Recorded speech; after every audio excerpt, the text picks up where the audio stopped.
So what was my point? Because I just wanted to get your reaction. So we've just been through editing and producing The High Price of Justice, which was your account of your dealings with the police and legal systems in what, 58 to 61?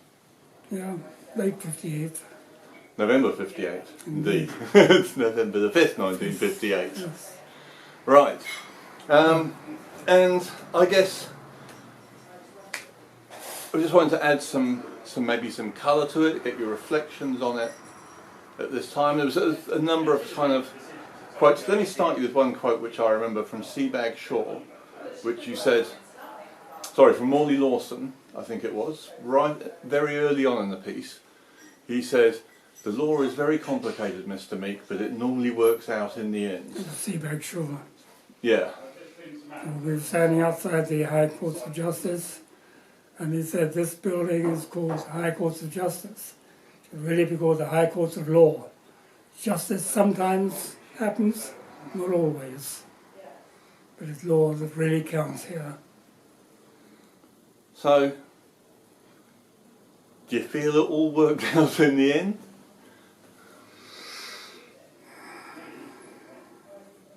Not entirely, no.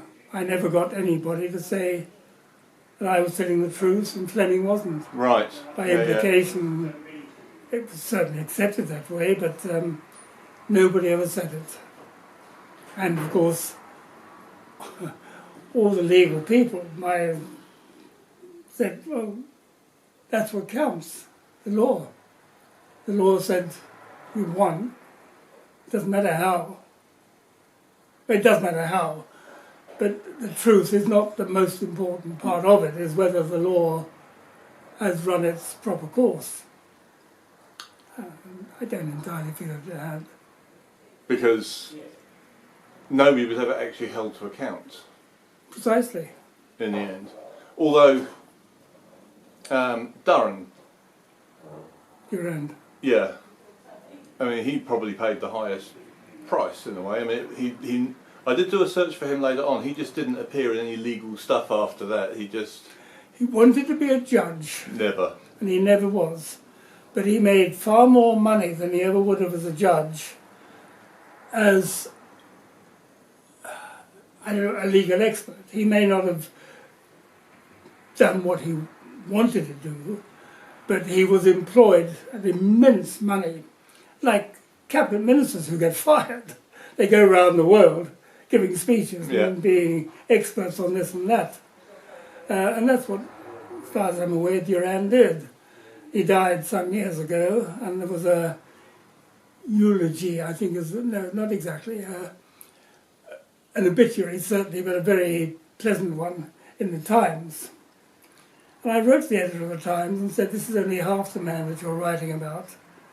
And I had a nice letter back from at least the letters editor, it may not have been the editor, who said, "Mr. Meek, we understand your feelings and we have looked at the documents. There's nothing there we can publish now." But just, okay, I shrugged and said that's how it is, but it would have been nice to have had somebody say, "Yeah, you were not only did you win, but you were right." And nobody ever said I was right.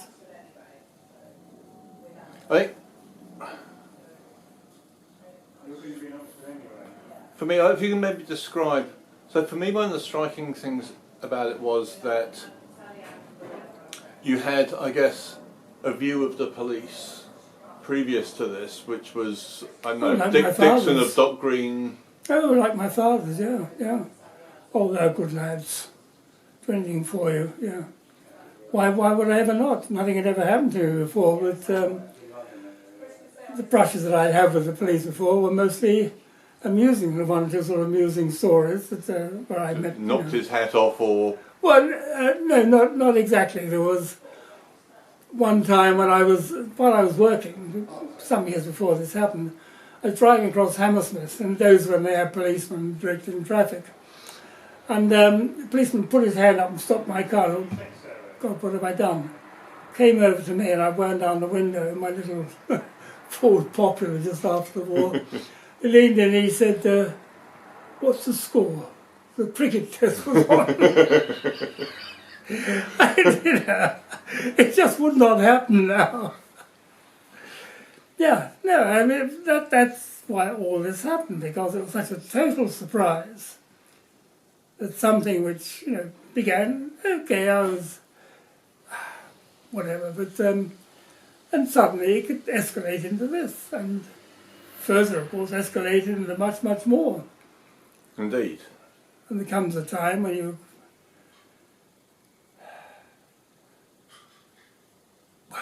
can't say that's enough, because it's like being on an escalator. There's no way off till you get to the top or the bottom. Yeah, I mean, that was the other thing. It was, there was, you said, a lot of pressure from a lot of people, from everybody. I got fired from a job Effectively, I wanted. indeed. Job I wanted from the time I left school, and I was one of the best photographers they had. Nobody would deny that. The only reason I wasn't a staff man was because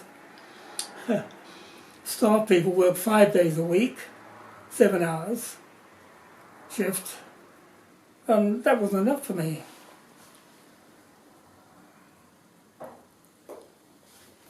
Joey? Yep. You can't tell whether the voice is travelling. No, I can't see. But I did a quick test with Jackie earlier, and it was okay. It was a little bit quiet, but we can boost that later. Yeah. Go on, asking. So that's the other thing that came through, and is after your sort of complete shock, and as I think you said something like, I could not believe that something like this would happen in a British police station. Well, indeed. It was incomprehensible. Well, yes. Yeah, and it makes you, after that, as does appear in one or two places in the book, the incomprehensibility, unable to understand why and how. I was thinking a little while ago when I was actually reading the book that you can understand what's it called, post-traumatic Stress disorder. Well, even as I read it through, without my wanting to, it was, I was there. It wasn't it was half a century ago. It's not. Yeah. And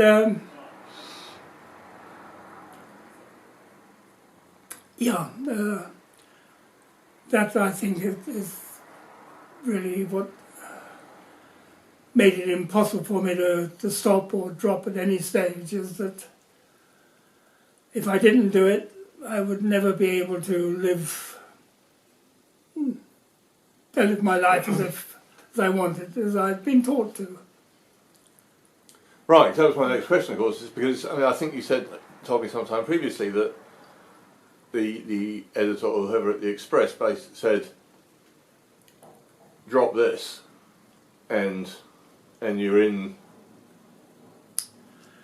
It was never said in those many words. It wasn't the editor, it was Wainstead, who was their chief legal man, who had his office on the 5th floor, for I'd never been to it until this happened, who made it clear. I think I said somewhere that he metaphorically rattles the coins in his trousers pocket, and saying, if you go our way, you'll never leave for a job. I'm happy to say it wasn't even tempting. There was no question as I wonder which. Sensibly, everybody would say, yeah, job for life. Oh, grab it. Mm. It wasn't possible. It wasn't a question that I made up my mind or made choices. There was never an option. It was the way I was, the way I was brought up, I suppose. And I was thinking, conversation with my father when during the trial, who said, our mother, I said, yeah, I'm lucky to have had you brought me up, and lucky to have you and Mum's genes. But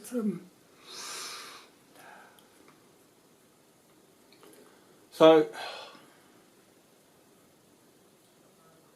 do you have any idea why Fleming did it?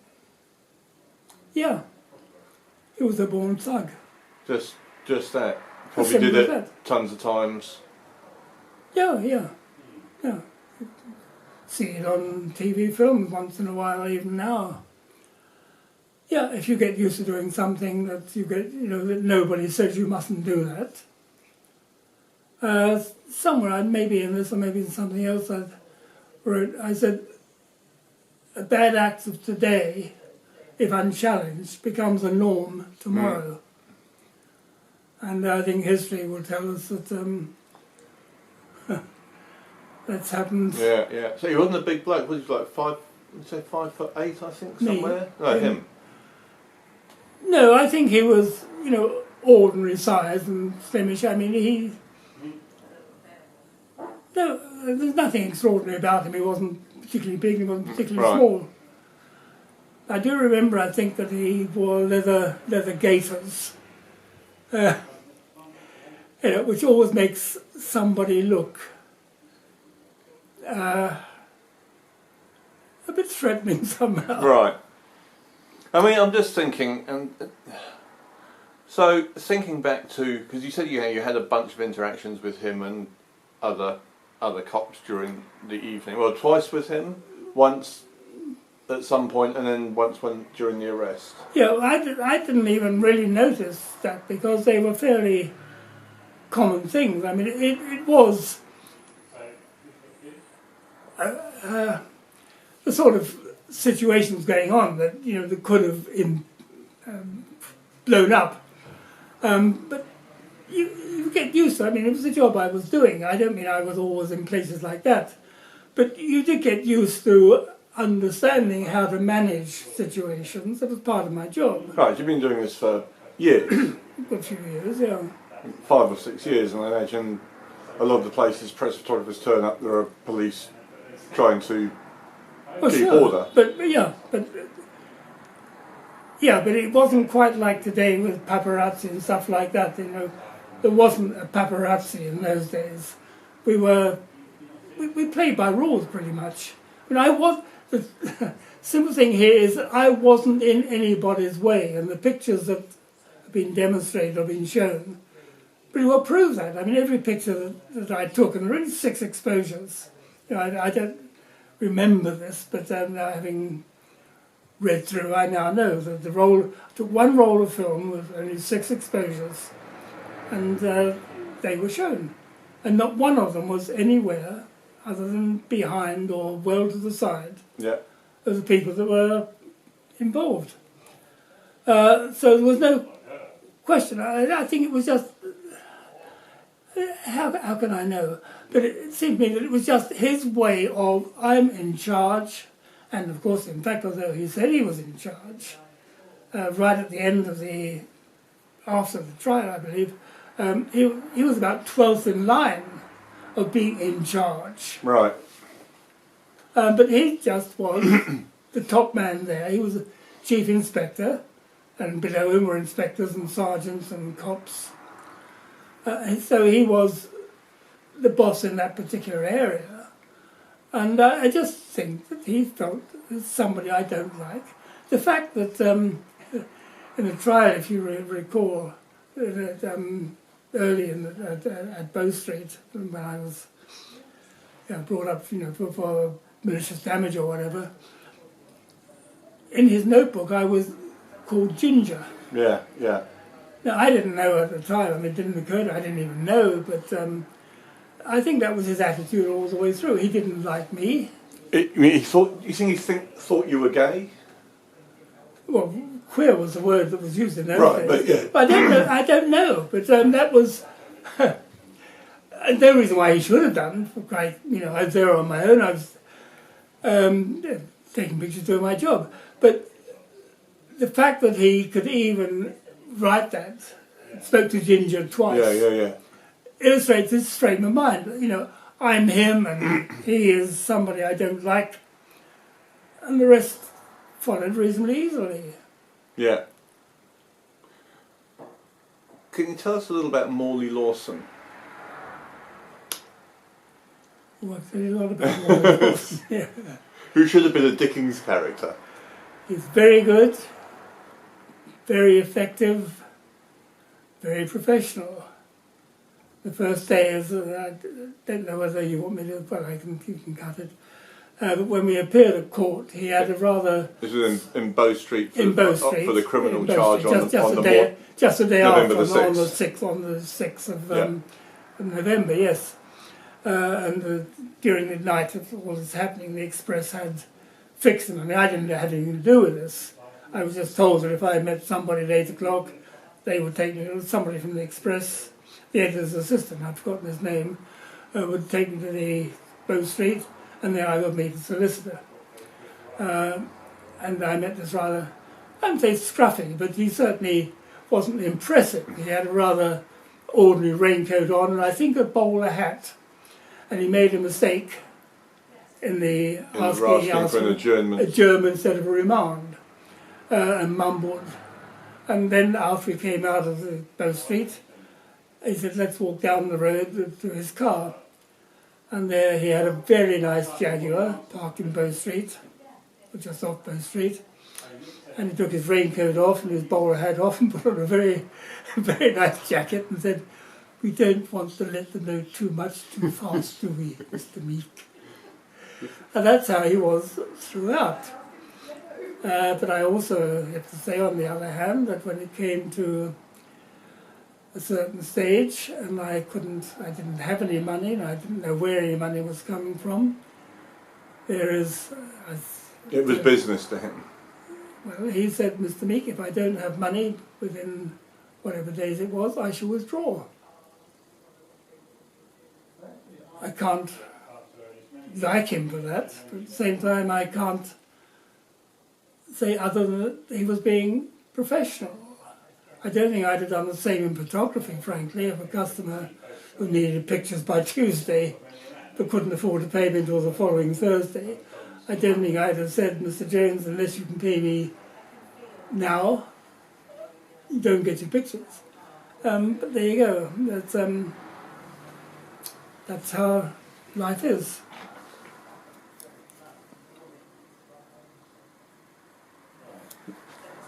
Good. Right, and Seabag Shore, or Seabag? Seabag Montefiore. Yeah, well... Or do you just kind of have less to do with him because you're sort of one removed? Well, I saw him at conferences and, of course, during the trial. And when we were together, he was very friendly, and you were aware of when he was listening to you, every word was being registered. I mean, he was nobody. He was a very, very bright man, and in the ways of the law, certainly. Yeah, I did find it's a couple of afternoons he wasn't there because he was in another court. And if somebody hired me as a photographer, I could send down the apprentice for the afternoon. However, that's the way it works, and how I discovered so many things in law of work, although even the people in them may say, yes, it's not perfect, but that's the way it is. And we're all getting very rich. So there you go. No, I like Seabag Shore. He was very good, didn't miss a trick. Neville Fawkes, of course, who took over for the appeal, I thought was pro bono, as I've recently, well not recently, but learned it's called. Well, he wanted to be a judge. I'm not sure whether he eventually became a judge, but doing a pro bono case of this magnitude was not going to do him any harm in his traits towards being a judge. He was a different kettle of fish to...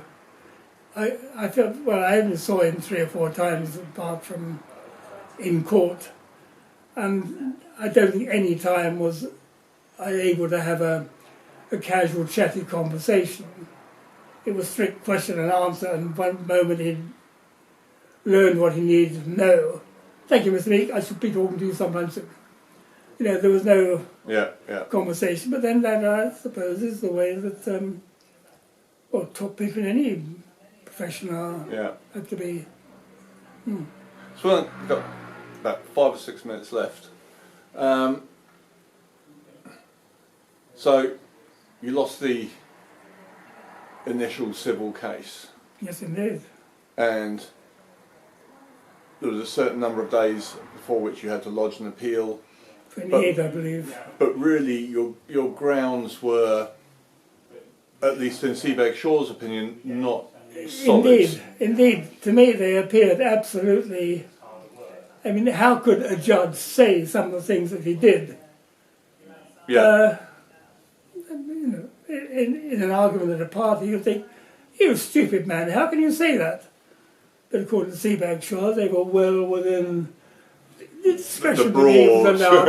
Yes, the fact that none of us like bonfire night, and the fact that this man was there, setting fire nothing to wrong cars. about that. I mean, it's his job. But after all, yes. the innuendo was there the whole way through, and of course that became apparent like 2/3 the way through the trial. In fact, I can remember Morley Lawson sitting to me on maybe the 4th day, and until then he'd been sort of on our side in a way.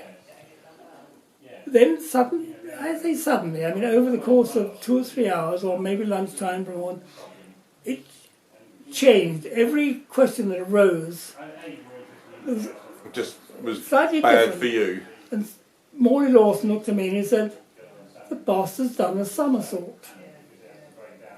I think he might have been got at. And in retrospect, of course, that does appear entirely so. The police cannot afford to lose this case. Too many people are involved. If it goes away and vanishes and we win, everybody's safe. If it gets questioned, there are too many important people involved. I have no idea why or how. And that's the thing, well, something else I was going to ask first, but in the end, it just didn't go any further, did it? I mean, there was clear cases of perjury. Indeed. Oh, yes. And there was if you read Hansard, there was a question asked and... Which was just left hanging. Well, the whole thing was put by Renton, no, Renton was the man who replied. Fletcher, an MP Fletcher. And it's quite long, I think it was 18 pages in Hansard, which of course I have, and which is still on. Yeah, Still on, yes. And even there it was said that many senior police officers were concerned about this, and well, I've tried to remember things, but it vanished from there, and there was nothing else I could do about it. I mean, I couldn't sue the Home Secretary. If I'd have thought it was possible, I would have done. But no, I mean, it did all stop, and the commissioners certainly. In fact, I wrote a piece. I've forgotten if it's published or not. Was entitled "The One Who Got Away," who was the commissioner, the one without whose permission and involvement this could not have happened. because he had to have known. He had to have known because rules were broken. He should have appeared in a uniform, all sorts of things like that. And that could not have happened without... And he must have just have been aware of the case. Oh, of course. And he must have been aware that Fleming had been demoted, because that sort of thing doesn't escape a commissioner's notice. Well, as I think I said in this one that got away, that if he wasn't bright enough to read it himself, he had underlings whose job it was simply to bring him up to date, rather like in politics. The minister may not know, but there are people behind him who should know, and whose job it is to make sure that their minister does know. And if Commissioner knew what was happening, did nothing, then he is culpable, in my mind. I mean, that is really what the whole thing was about, culpability. doing the right thing, and very few people did the right thing. And so this is why you were saying at the beginning, this is really why it wasn't a success in the end, because nobody was culpable. Well, indeed. And some money was paid out. Yes, and as I made it clear that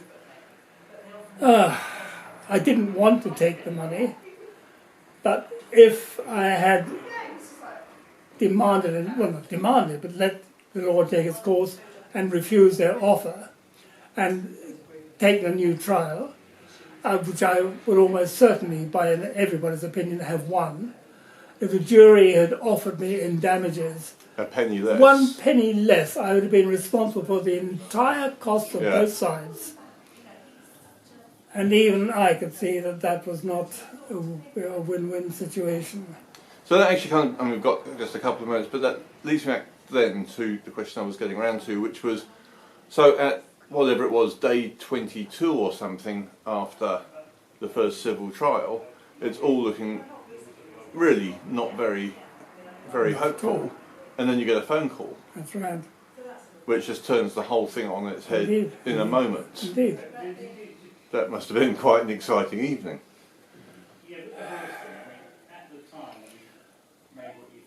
I rang Morley Lawson about 3 in the morning when I finished this phone call from, even now I suppose, Superintendent Merricks was his name. I'm a retired police officer. I rang Morley Lawson and said, I just had this incredible news that Fleming was not a chief inspector, he was a sergeant. And Morley Lawson from his bed said, oh God, I can't think it matters very much. But go and see this man tomorrow and I'll talk to you. Then he thought about it, Morley Lawson, and spoke to Seabag Shaw when I'd been to see this man in the East End pub and discussed it even more and made sure it was true. Time I got back, I was commanded to a conference with Morley Lawson, Seabag Shaw, and I can remember Seabag Shaw saying, "This is dynamite." I think I quoted him. And from then on, I sat back and watched, because it then became a professional battle, and I was simply sidelined. No need for witnesses Really, now, it was about something entirely different. They didn't even need me. Because It was someone all- had violated the rules of the game now, it wasn't about your case even Well, anymore. no, indeed it wasn't. And I did say, what will Mrs. Stretfield... 10 seconds. What would Stretfield say? And Seabag Shaw said, I'm looking forward to telling him. That was a good end line. Nice. Thank you.